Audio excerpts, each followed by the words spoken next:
Fala pessoal, tudo bem com vocês? Hoje nós vamos trabalhar aí com o mapa de planejamento e controle da produção, beleza? Se vocês precisarem de apoio nessa disciplina ou em outra que você esteja com dificuldade, é só entrar em contato conosco pelo contato da descrição, beleza? Deixa o like também, se inscreva no canal para estar fortalecendo, para a gente estar trazendo mais conteúdo para vocês, tá bom? E vamos lá, pessoal, vou fazer uma contextualização, vou ler aqui o que está sendo pedido nesse mapa e a gente vai entendendo alguns conceitos dessa disciplina também, tá bom? Então diz lá, ó, Aquapure Bebidas Ltda. A Aquapure Bebidas Ltda é uma empresa brasileira especializada na captação, tratamento e envase de água, mineral e bebidas funcionais. Localizada próxima a uma reserva natural, a companhia possui concessão para exploração de uma fonte de água reconhecida pela sua pureza e composição mineral equilibrada. O processo produtivo é altamente automatizado e segue rigorosos padrões de qualidade, garantindo que cada unidade engarrafada atenda às normas da Agência Nacional de Vigilância Sanitária, Anvisa, e aos padrões internacionais de segurança alimentar. Atualmente, a empresa trabalha com 3 principais linhas de produtos, tá? Água mineral sem gás e com gás, água funcional enriquecida com vitaminas e minerais, bebidas saborizadas com baixo teor calórico. Tá? O fluxo produtivo inicia-se com a captação da água diretamente na fonte, seguida pelas etapas de filtragem e purificação, análises laboratoriais, envase automático, selagem, rotulagem, embalagem em fardos e expedição. A capacidade produtiva instalada permite o envase de até 50 mil litros por dia, porém a utilização média gira em torno de 80% desse total, devido a ajustes operacionais e demandas sazonais. Além disso, como os produtos são padrão, estas são produzidas e estocadas, e os pedidos são atendidos pelo PCP, seguindo a disciplina PEPS, primeiro que entra, primeiro que sai, conhecida como FIFO, First In, First Out. Tá, então, nós temos aqui o fluxograma do processo produtivo, né? Começa aqui pela captação de água na fonte, tá? Captação de água na fonte, filtragem e purificação, análise laboratorial, outra análise, né? Envase automático, selagem e rotulagem, embalagem em fardos e expedição, beleza? Então ela segue esse fluxo aqui. Beleza, e aqui ele vai explicar um pouquinho sobre cada fase, né? Então vamos lá, ó. Captação da água na fonte. A água é coletada diretamente na nascente por meio de um sistema de bombeamento controlado, garantindo a preservação de suas características físico-químicas e microbiológicas. Todo o processo é monitorado para evitar combinações e assegurar a qualidade da matéria-prima. Filtragem e purificação. A água captada passa por um conjunto de filtros de areia, carvão ativado e membranas, removendo partículas sólidas, odores e sabores indesejados. Em seguida, é realizada a purificação por meio de processos físicos como ozonização, para garantir a potabilidade e a segurança microbiológica. Análise laboratorial. Amostras de água tratada são enviadas ao laboratório interno, onde são realizados testes físico-químicos e microbiológicos, assegurando a conformidade com os padrões da Anvisa e normas internacionais. Apenas após a aprovação técnica, a água é liberada para o envase. Envase automático. A água aprovada é conduzida por tubulações higienizadas até as envasadoras automáticas. Esse processo é totalmente asséptico, evitando o contato manual, e as garrafas PET ou vidro passam por um processo de lavagem e esterilização antes do enchimento. Depois, selagem e rotulagem. Após o envase, as garrafas são automaticamente seladas com tampas invioláveis e passam por um sistema de rotulagem, que aplica etiquetas com informações sobre composição, validade e lote de produção. Embalagem em fardos. As garrafas já rotuladas são agrupadas em fardos, geralmente 6, 12 ou 24 unidades, com filme termoencolhível, facilitando o transporte e a armazenagem. Expedição. Os fardos são organizados em pallets e armazenados na área de expedição, aguardando o carregamento para distribuição. O processo segue um planejamento logístico que considera a demanda dos clientes e a roteirização eficiente de entregas. Apesar de contar com tecnologia de ponta, a empresa enfrenta desafios relacionados ao planejamento da produção, controle de estoque e logística de distribuição. O objetivo deste estudo é analisar o processo de produção da Aquapure, propondo melhorias que aumentem a eficiência, reduzam desperdícios e melhorem o atendimento à demanda de mercado. Então vamos lá. Então aqui, pessoal, só explicando o funcionamento da empresa, tá? Todo o fluxo produtivo, como que ela funciona ali de fato, beleza? Aqui ele trouxe algumas informações, né? Como que funciona a questão do estoque e tudo mais, tá? Fase 1. Contextualização do processo de produção de biscoitos. Com base na contextualização do processo de captação e envase de água mineral, nas informações apresentadas e no que foi estudado, responda. Identifique os inputs, principais etapas do processo e respectivos outputs, e preencha o quadro fornecido. Não é necessário fazer a listagem individual, ou seja, criar uma linha para cada uma das 6 etapas apresentadas na contextualização, tá? Aí, então a gente vai só dizer o que entra em cada processo e o que sai e listar o processo no meio, beleza? 1.2. Classifique o processo de produção de captação em vaso de água mineral e preencha o quadro de classificações. Então nós vamos identificar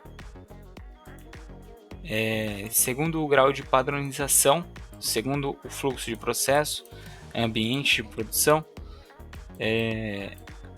e segundo a natureza do produto. Então, se é produzido em lote, em massa, enfim, sobre o fluxo de processo, como que é o arranjo fixo, né?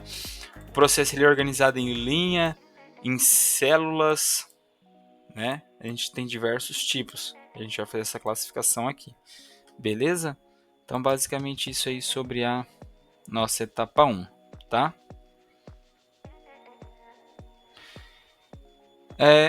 Tá. De modo geral, pessoal, do que a gente viu até aqui, antes de mais nada, né? Até para contextualizar um pouquinho melhor, antes da gente se aprofundar ali, o que é o planejamento e controle da produção dentro de uma indústria, né, pessoal? Na indústria, a gente chama de PCP, né? Essa abreviação, PCP, é considerado como se fosse o coração da indústria, tá? As principais atividades, pessoal, que ocorrem dentro do planejamento e controle da produção são as seguintes, tá? Previsão de demanda. Então nós vamos estimar através de algumas metodologias como média móvel, suavização exponencial, regressão e por aí vai, a gente vai ver mais à frente nas questões. Fazer uma previsão de demanda, de quantidade, né? Com base nos meses anteriores, nos anos anteriores também, tá? Outra atividade do PCP seria o Master Production Schedule, tá? MPS, que seria o calendário do que fabricar, tá? Quem, quando e quanto. Então é um mapa, né? A gente precisa saber quem, quando e quanto. É uma organização, certo? Nós temos como terceira atividade o MRP, que seria reposição de materiais. Então a gente calcula as necessidades de materiais e nós geramos ordens de compra ou produções. Então, pessoal, o PCP é quem organiza, passa as demandas para a fábrica, as quantidades, né? Ele faz a compra, ele dita o que a produção tem que fazer, quanto tem que sair, quando tem que entregar. Então ele é o coração, ele que passa as informações para a empresa poder funcionar. A empresa trabalha com base nas informações dadas pelo PCP. Então, basicamente isso. Além disso, nós temos programação e sequenciamento. Então, nós definimos a sequência de produção para minimizar setup ou troca de algum formato, de algum fluxo de processo. No PCP, nós fazemos a gestão de estoques também. Tá? Então, como a gente viu ali, eles utilizam o FIFO, né? First in, first out, primeiro que entra, primeiro que sai. Nós calculamos um estoque de segurança, fazemos revisão periódica. Então, isso tudo dentro das políticas de gestão de estoques. Tá? Nós fazemos ali, então, um acompanhamento e uma correção de entregas, desvios, reajuste de planos e tudo mais. Tá? E, além disso, ainda tem a integração com a logística, né? Então, roteirização e expedição conforme a produção programada. Todas essas informações são gerenciadas aí pelo nosso PCP, beleza? Então, planejamento, né, pessoal, vem de previsão de demanda, planejamento de capacidade, programação de produção. Já o controle é o monitoramento, o acompanhamento ali do que está acontecendo de fato, né? E nós temos também o aprimoramento, né, que o PCP ele analisa os resultados e vai buscar melhorias contínuas. Então, nós utilizamos indicadores de desempenho, como eficiência de produção, nível de atendimento de pedidos, tempo de setup, giro de estoque e por aí vai, tá? Show, pessoal. Então, deixa eu ver o que eu tenho para trazer mais aqui para vocês. Acho que era isso, tá?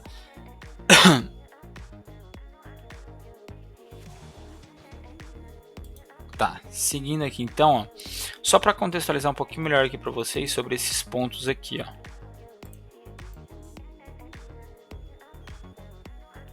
Esses pontos que ele trouxe aqui. Com relação ao grau de padronização que nós vamos classificar aqui, pessoal, nós podemos dizer o seguinte: é uma produção contínua, padronizada, ou é uma produção sob encomenda? A gente vai analisar, né, com base naqueles dados. Sobre o fluxo de processo, tá? Fluxo de processo. É uma produção em linha, ou por lotes, ou em células? Nós vamos verificar também, tá? A gente vai ver o que faz mais sentido ali. Será que é uma etapa após a outra? Ocorre uma etapa após a outra? Ou volta para alguma etapa? A gente tem que analisar o fluxo, tá? Se for uma sequente a outra, é uma produção em linha, tá? Que nós chamamos. O ambiente de produção, tá? É uma produção para estoque ou uma produção para sob encomenda? Tá? A gente vai produzir para gerar em grandes volumes, para gerar bastante estoque, ou a gente vai só produzir uma quantidade limitada? Mais ou menos isso, tá? Segundo a natureza do produto. É um bem de consumo que se produz destinados ao consumidor final, ou é um bem industrial, um serviço que é usado por uma outra empresa, por uma outra pessoa, um serviço, né? É um produto. Então, bem simples essa classificação, tá? Então, basicamente isso, tá, pessoal? E aí nós temos aqui a fase 2, né? O que ele traz aqui na fase 2 para nós? Priorização da produção de biscoitos. Vamos lá, então. A missão da Aquapure Bebidas Ltda é oferecer água mineral e bebidas funcionais de alta qualidade, garantindo pureza, sabor e segurança a preços compatíveis com as necessidades do cliente. A empresa busca manter seu crescimento sustentável e ampliar sua participação no mercado, atendendo cada vez melhor seus consumidores. Nesse sentido, o desafio hoje é ajudar a empresa a classificar seus produtos conforme sua importância econômica, utilizando a classificação ABC. Esse método é uma técnica de gerenciamento de inventário que categoriza itens com base em sua relevância econômica, considerando critérios como valor total de vendas e frequência de demanda. Itens A representam produtos mais valiosos e de maior impacto econômico, concentrando a maior parte do faturamento. Itens B possuem importância intermediária no faturamento. Item C tem menor valor agregado e menor impacto econômico, mas são importantes para a variedade do portfólio. Para realizar essa classificação,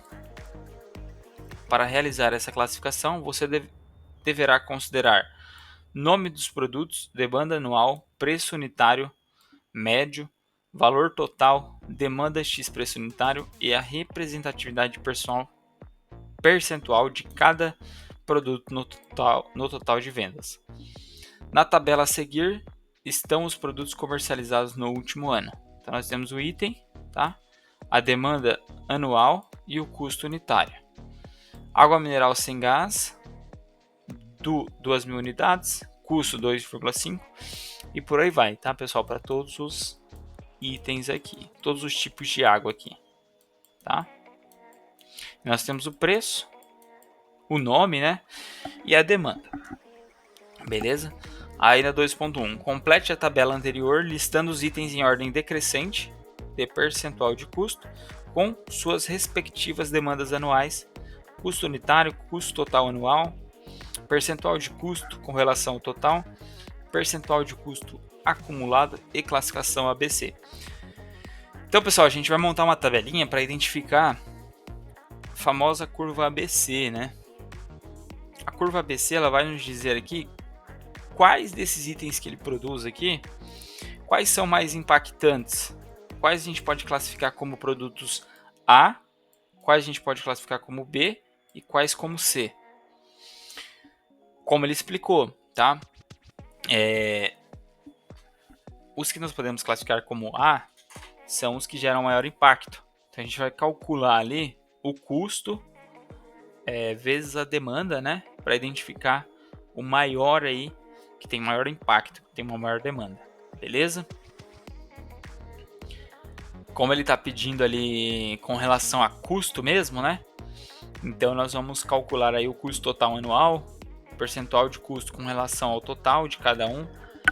E daí com esses valores a gente já consegue gerar o nosso gráfico da curva ABC, tá? Que ele pede aqui, ó, a curva de Pareto na 2.2. Desenhe a curva de Pareto, curva ABC, e cite quais itens estão na classificação A, quais itens estão na classificação B, quais itens estão na classificação C e por quê. Beleza?